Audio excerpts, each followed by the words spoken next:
absolute wanker. Well, I've been doing comedy for, I don't know, 24 years, and I started off playing funny little pubs to not many people. Just look how far I've come. I did win the Leicester Comedy Festival Silver Standard. It's not as glamorous as it sounds. To qualify, you had to be over 55. No upper age limit, right? Backstage, it was like God's waiting room for comedians. One of the acts, just before he was going to go on, he was in a chair, eyes closed. We didn't know if he was asleep or dead, to be honest. Somebody said, "Do you think we should wake him?" Nah, improve our chances. And I did my 5 minutes, and I won, and I was really excited. I phoned my wife. I said, "You'll never guess, because I've only gone and won." "Oh, that's fantastic," she said. "And you would have realised by that accent I am in fact married to a Bangladeshi." What have you won? Trophy. I'll show you when I get home. 2 hours later, I'm back in Gloucester in the living room. Showed her the trophy. Anything else? No. What about the £500 cash prize? Because I googled it on the website. I was gutted, like, because I had that lined up for something else. I've got to be honest. And the competition was 2 days after Valentine's Day, and we did celebrate Valentine's Day. Me and my wife for 22 years, and by that I don't mean I'm married to a 22-year-old. That would be exhausting. It's not going to happen because I've got no money. But we did celebrate it, and I phoned the florist. I said, "I'd like to order some flowers." I said, "That's fine. Would you like a card?" I said, "Yes, please." They said, "What do you want on the card?" I said, "I just put the Lynn love Nick." And she said, "Would you like a kiss on the bottom?" I said, "That'd be fantastic." "What time do you want me there?" She said, "No, I meant on the bottom of the card." I said, "Yeah, I know. I'm a comedian. I was just making a joke." And quick as a flash, she said, "I bet you don't get many gigs." Which was, it's not the first time I've been rebuffed. I was in the VW garage a couple of weekends ago looking at a new Polo, the burnt orange. The sales lady came up. She said, "Do you like the colour?" I said, "Actually, I do. Yeah, I really like it." She said, "I call it the Marmite colour." I said, "No, it's definitely burnt orange." And she went, "No, I meant you either love it or hate it." I went, "Yeah, I know, I'm a comedian, I was just making a joke." She went, "Oh, for fuck's sake," and just walked off. But we celebrated Valentine's Day. We stayed at home because we're tight, and to be honest, when the conversation dries up, it's far easier just going to lounge and put TV on, isn't it? So you haven't got that awkward silence. But we sat there, and Lynn said, "Can you remember how we first met?" Well, she did give me a chance to answer because she's clearly psychic. Said, "You had 2 adverts in the Lonely Hearts column." I said, "Did I?" She said, "Yeah." She said, "I only applied to one." I said, "Why was that?" She said, "Well, in the other one, you put your height and colour." Right? I didn't know she had an issue with my height. I should have realised, because a week after we got together, I suggested we go for a day to Alton Town, and she said, "What's the point you going?" You're laughing way too hard at that.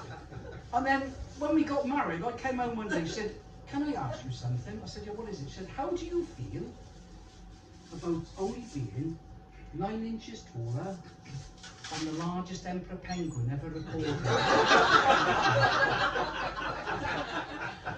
So do you know that? I googled it. Right? I thought, I'm clearly married to somebody who's got way too much time on her hands. But we have been married 22 years, and she said, "Oh, there's no romance in our relationship anymore, is there?" I said, "What do you mean?" She said, "Well, maybe when we're being intimate, it'd be nice to have some music playing, just to break the monotony." So I took that on board, and it was quite difficult finding a track that only lasted 26 seconds, but it was difficult.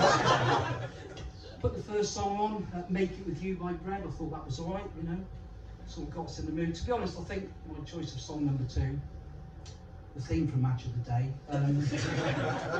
that's probably killed it. And we've gone through the sort of same routine every night for the past 22 years. Like, she goes up to bed, I come up to bed. "Have you turned the TV off?" "Yes." "At the wall?" "Yes." Because she's one of these women who think that if you don't turn the TV off at the wall, it's going to burst into flames in the middle of the night, right? And I suspect there's women in this room tonight. I don't know why I'm drawn to you, I think. But yes, I've done that. Have you locked the back door? Yes. Have you locked the front door? Yes. At the bottom? Yes. At the top? No. And it gets to about October. I hate this time of year. Do you? Why's that? Well, the bottom of the bed's always cold, isn't it? I don't know, my legs have never fucking been there. That's a bit quiet. But she said there's no surprises either.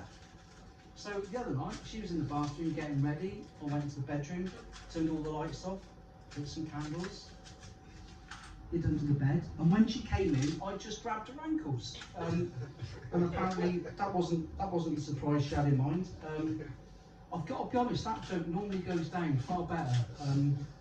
I'm quite disappointed in you. You've let yourself down with that one, but I'll give you that one. That's fair enough. But we've got to a stage in our relationship. I call it the irritating stage. It's only little things like her breathing. And if we're coming up to a junction and I'm driving and I want to turn right and I say to her, "Is it safe to go?"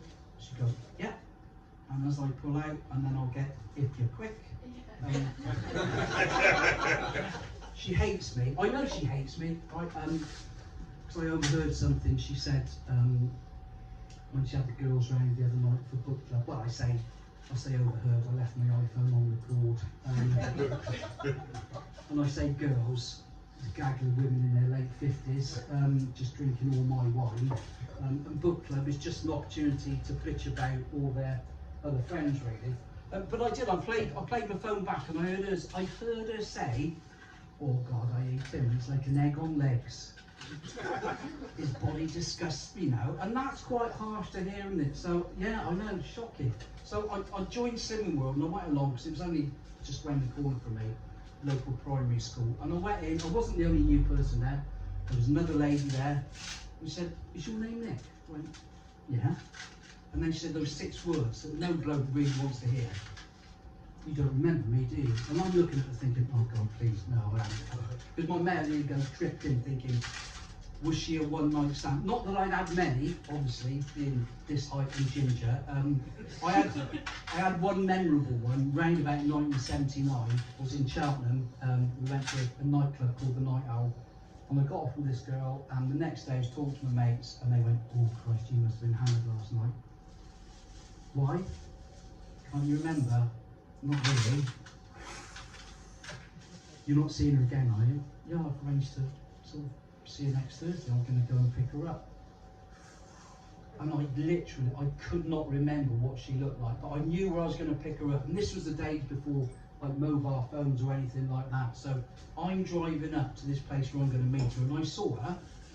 And I'm ashamed to say, I just fucking drove straight past. That came back to haunt me. If you remember at the start of this gig, I said I had some adverts in the Lonely Hearts column, because when I got divorced, I did. And I met a few women, not many, but karma came round to bite me, because I was waiting in this pub for this one woman, and she walked in and looked at me, she said, "Oh my God, no," and just walked out. That's harsh, isn't it? Back at Slimming World, I realised that this woman said, "You really don't remember me, do you?" I said, "No, I don't." She said, "I used to tempt you back in the 80s. You haven't changed."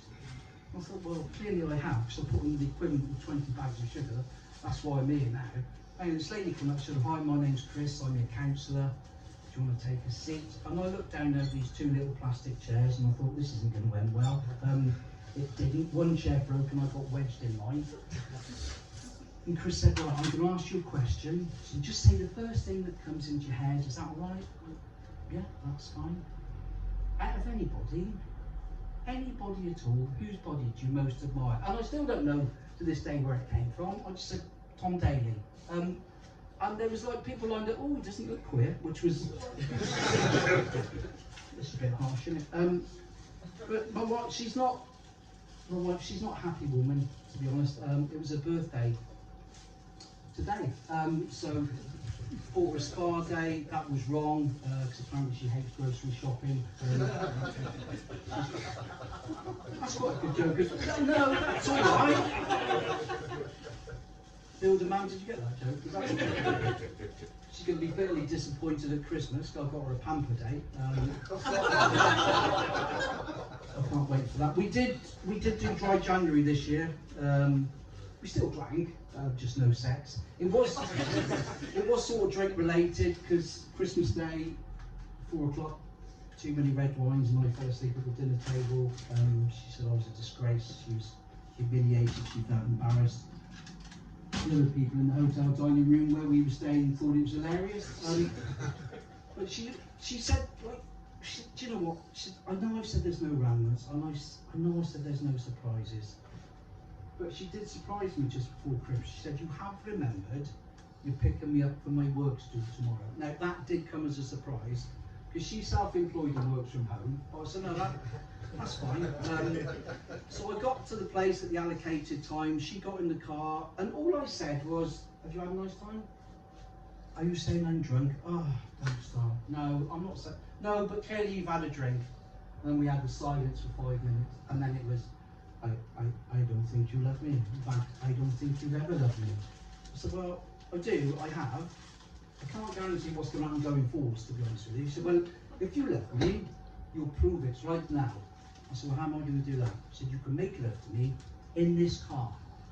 I said, that's not going to happen, is it? She said, give me one good reason. I said, well, I'll tell you what, I'll give you 3. Number 1, it's 4 o'clock in the afternoon.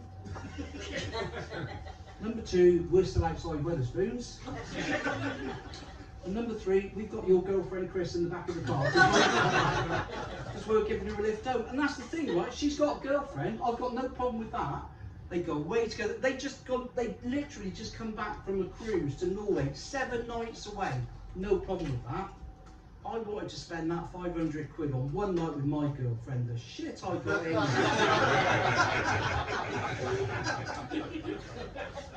But as Paul said, we did the silver standard, and you have got to be 55 to enter, and it's horrible. I don't want to tell you, like, I'm 64 this year, and I fucking hate it, because life is just whizzing by. And certain things happen to remind you. When I was 50, I was alright at 50. That was okay.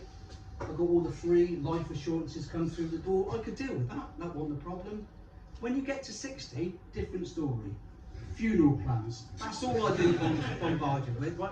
And I know a bit about funeral plans because my mum died in 2019, and she had a funeral plan with the co-op, and as the last surviving son, I had to go and deal with it. So I went and saw the lady in the co-op, and we were just talking about it. And she said, do you really understand the funeral plan? I said, well, not really. So well, look, it's quite a good thing, because you know, you can plan your own funeral, you can have the weight where you want, you can have what music, you can put money over the bar, you can have what food you want, you can invite who you want, and at your age you should start thinking about it. I've got to be honest, by the end of the conversation I was actually quite looking forward to my own death.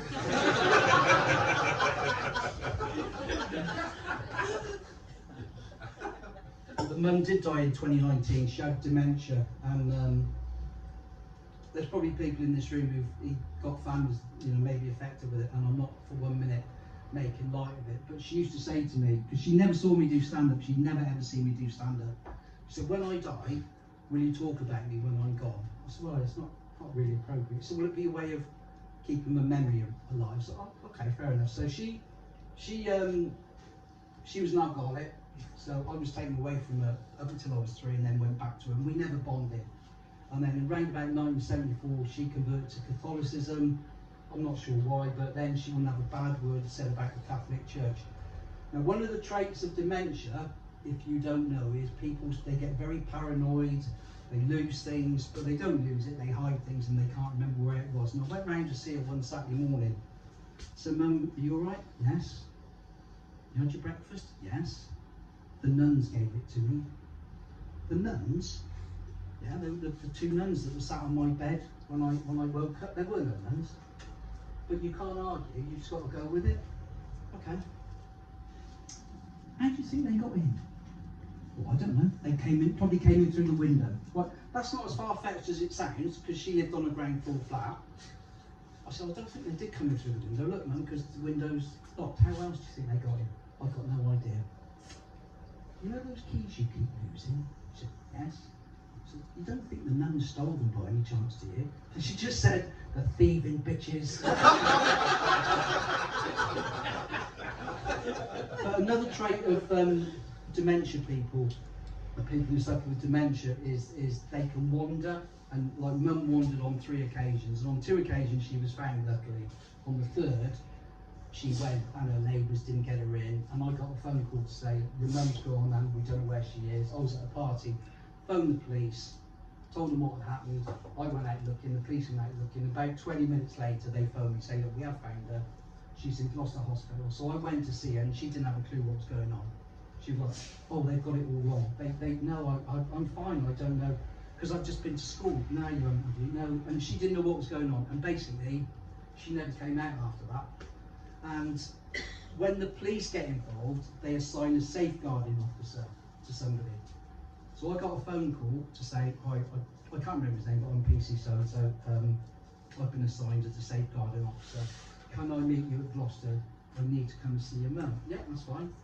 So I went and met him. It was about 6 o'clock, late September. And we were just chatting, walking up to the ward. I said, you've been in the police long? And he was a long-serving police officer. He'd been in about 20 years. I said, you've been on the dementia side of things for long? He said, no, I've only done it about 4 weeks. Okay.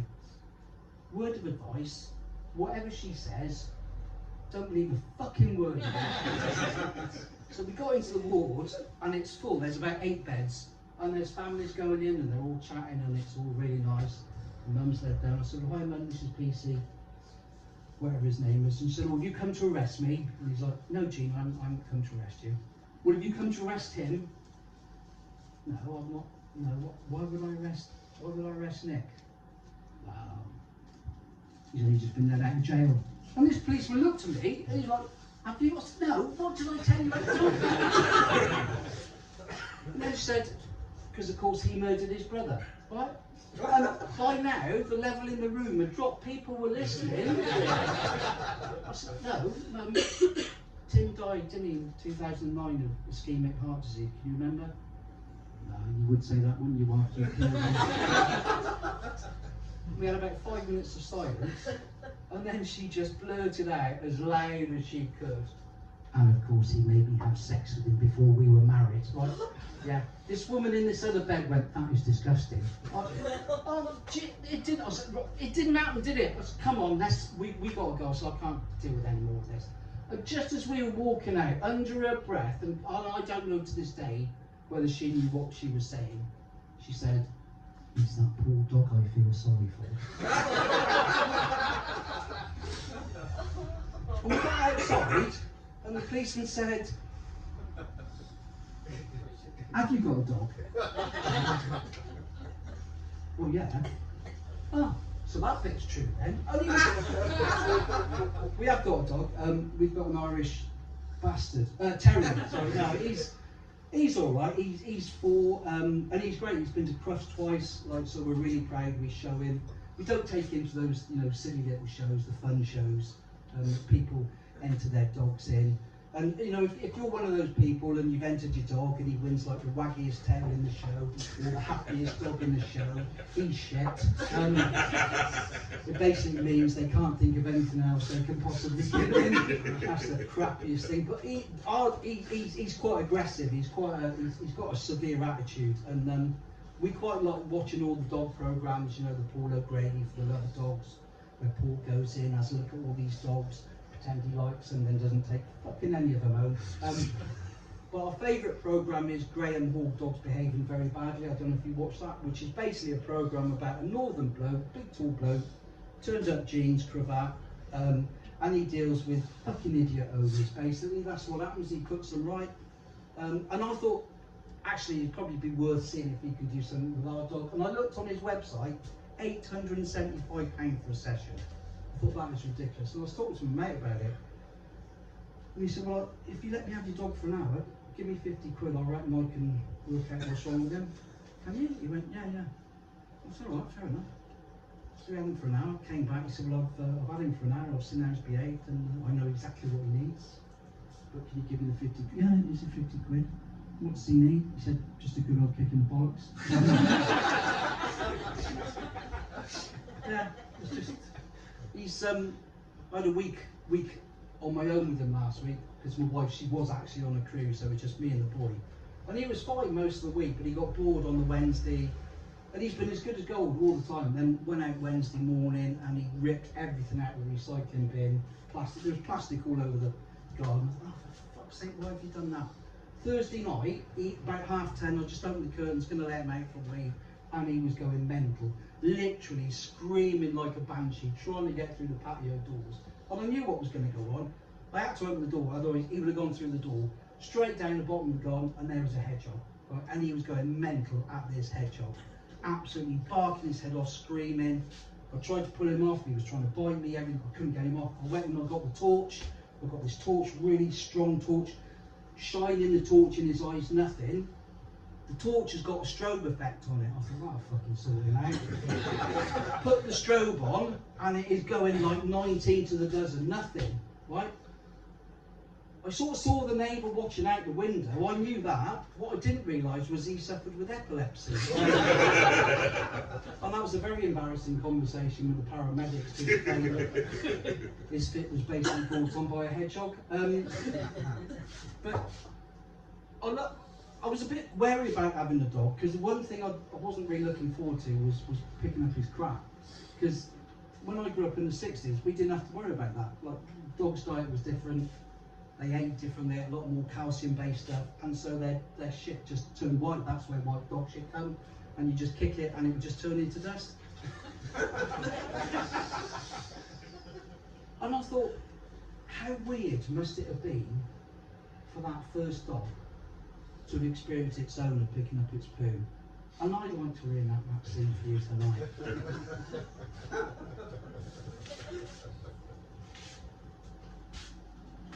What are you doing? You what? Sorry? You're picking up my poo? Oh, I can see that. Why? It's what, sorry? Legislation. No idea, I'm a fucking dog. I don't. So, what, you're going to use your hand? Oh no, not your hands. You got that little plastic bag. Looks a bit thin. Told you it was thin. What are you going to do now? You're going to what? You're going to what? You're going to carry it all the way back. What? Like a trophy? Fucking brilliant! I can't wait to go in to tell the cat. Can you imagine that conversation? Come here. Come. I won't bite you. Come here. Oh, no, it's fine. Come here. You'll never guess what's happened today. I've been out and he has picked up my poo. Well, I don't know if he'll do it for you. You've got that little tray, haven't you, that you go in, but he might. Right, listen, only one way to find out. Stop using the tray. Right? 2 weeks later, he's out on a walk, meets his mate. You know that cat I was having problems with? He's fucking gone. Why? Kept shitting all over the house. Listen, you've been a challenge. No, you've been lovely. Thank you for listening. My name's Nik Hill. Good night.